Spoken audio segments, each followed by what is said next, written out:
আনন্দ মিছিল দৌলতখানে।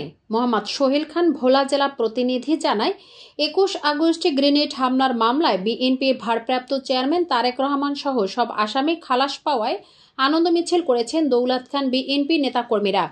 বিচারপতি এ.কে.এম. আসাদুজ্জামান ও বিচারপতি সৈয়দ এনায়েত হোসেনের সমন্বয়ে গঠিত হাইকোর্ট বেঞ্চ আজ রোববার 21 আগস্টে গ্রেনেড হামলার মামলায় এ রায় দেন। ফলে এই মামলায় বিএনপির ভারপ্রাপ্ত চেয়ারম্যান তারেক রহমান, সাবেক স্বরাষ্ট্র প্রতিমন্ত্রী লুৎফর রহমান বাবর সহ দণ্ডিত সব আসামি খালাস পেয়েছেন। এ বিষয়ে স্বস্তি প্রকাশ করে দৌলতখান পৌরসভা মূল দলের সেক্রেটারি জাকির হোসেন বাবুল আজ বলেন, এই রায়ে প্রমাণ হলো আওয়ামী লীগ ফ্যাসিবাদী সরকার রাজনৈতিক উদ্দেশ্য প্রণোদিত হয়ে এই মামলাতে তারেক রহমানকে অভিযুক্ত করেছিল। তারেক রহমানের বিরুদ্ধে আনা মামলার অভিযোগ থেকে তিনি আইনগতভাবে মোকাবিলা করে উচ্চ আদালত থেকে বেকসুর খালাস পেয়েছেন।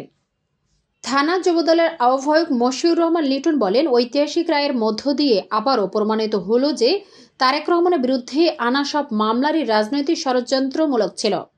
এই রায়ের পর সন্ধ্যায় দৌলতখান বিএনপির কার্যালয়ের সামনে থেকে উত্তর মাতা শহীদ মিনার পর্যন্ত আনন্দ মিছিল করেন।